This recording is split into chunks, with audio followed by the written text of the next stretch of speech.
요즘에는 자식들에 관련된 그 묵상들이 좀 있었어요. 저희 팀에 계신 분들이 결혼을 하시고 자녀분들이 있다 보니까 훈련을 받는다든지 또 사역을 하는 곳에 있어서 이제 자식들이 좀 고통을 받거나 이제 어려움을 당하는 경우들이 있잖아요. 또 외국에 나와 있고 또 뭐 훈련을 받아야 되면 어린 아이들이 부모랑 함께 있는 시간도 좀 이렇게 좀 떨어지게 되고, 그래서 이제 저희 팀의 그런 부모들의 이야기를 좀 들으면서 그게 저에게 좀 묵상이 됐어요. 아, 이거 하나님 어떤 것입니까?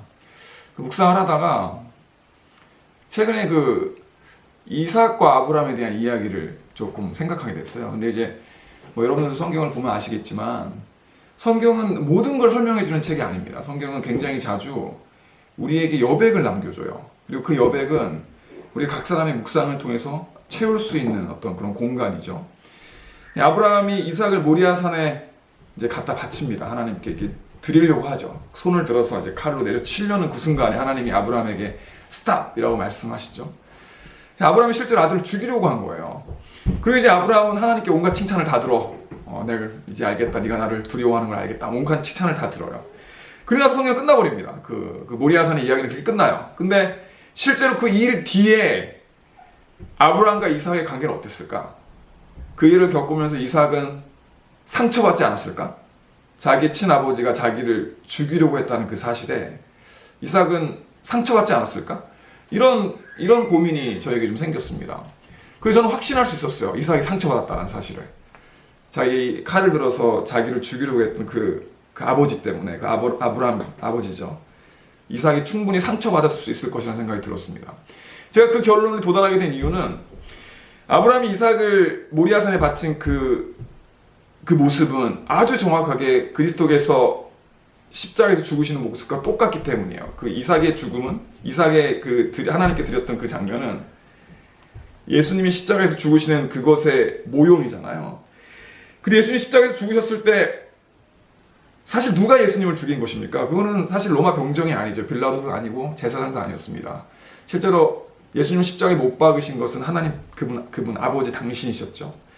그 예수님께서 십자가에서 뭐라고 외치십니까? My God, my God, why have you forsaken me? 나의 하나님, 왜 저를 버리십니까? 예수님 상처받은 거예요, 여러분. 예수님 십자가에서 아버지에 의해서 상처받은 것입니다. 그럼 동일하죠. 아브라함이 이삭을 주려고 했을 때 만약 이삭이 정확하게 그리스도의 모형이라면 이삭도 그 자리에서 분명히 상처받았을 것이라는 것입니다. 그러니까 사실 그 사건 이후에 이삭은 굉장한 상처를 받았어요. 마치 십자가에 계신 예수님께서 아버지인 하나님께부터 그 상처를 받으셨던 것처럼. 저에게 그거는 좀 깨달음이었어요. 아, 그렇구나. 굉장히 내추럴한 것입니다. 여러분, 특별히 내가 주님을 따르는 과정 가운데 또는 하나님께 순종하는 과정 가운데 내 자식이 상처받을 수 있다는 것. 그것을 받아들이기가 사실 많은 부모들에게 쉽지 않아요. 많은 부모들은 내가 주님을 따라가면 우리 자식 잘 될 줄 알아. 그것도 틀린 말은 아닙니다. 근데 또 중요한 것은 때로 우리가 주님을 따라가는 여정 가운데 하나님께 순종하는 과정 가운데 우리 자식이 상처받을 수 있다는 거예요. 그리고 그것은 여러분 절대 잘못된 것이 아닙니다. 그것이 아브라함과 이삭의 관계 가운데 벌어졌던 일이고 그것이 예수님과 또 하나님 사이에 벌어졌던 일이기도 합니다. 때로는 사람들에게 상처라는 것은 절대 부정적인 것이 아닙니다. 그것은 우리는 상처를 통해서 성장해요.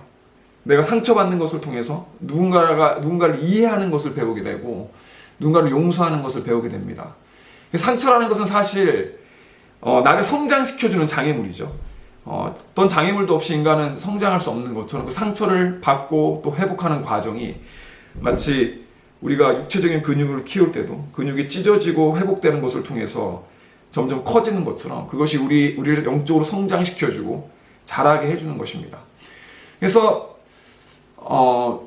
주님을 따르는 삶을 살아가시면서 또는 뭐 사역자로서 목회자로서 또는 뭐 어떤 하나님이 인도하심을 받는 과정 가운데 내 자식이 혹은 상처받거나 혹은 고통받는 자리에 계신 분들이 있다면 그것이 아브라함이 걸어갔던 길이기도 하고 그것이 예수님이 가셨던 길이라고 좀 격려해 드리고 싶습니다. 그래서 우리 모두가 좀 자유로울 수 있으면 좋겠습니다.